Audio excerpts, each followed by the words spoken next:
Les autorités françaises veulent donc transférer l'attention vers l'extérieur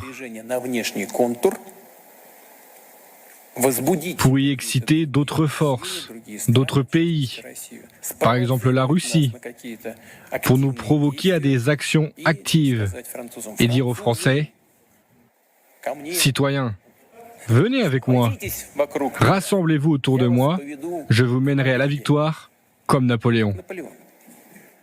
Alain Bauer, quand on met bout à bout, alors ça vous fait sourire là, il y a un côté acteur studio, hein, et ils en font des tonnes à chaque fois.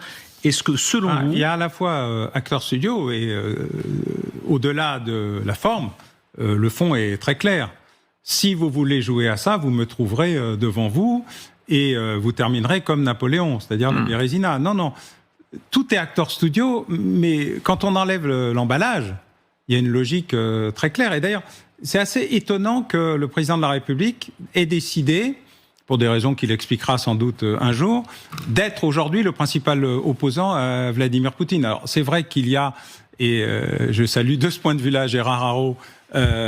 Décidément, c'est votre chouchou ce soir. Oui, mais parce qu'on a eu une ensemble tout à l'heure. On a eu une discussion préalable qui dit en fait il est le seul à être l'élément de résistance maximale occidentale et donc il a endossé ce rôle. Et de ce point de vue-là, on a besoin d'un Churchill, bref, de quelqu'un qui endosse le rôle du résistant en chef, ce qui amène mécaniquement à en faire plus que nécessaire.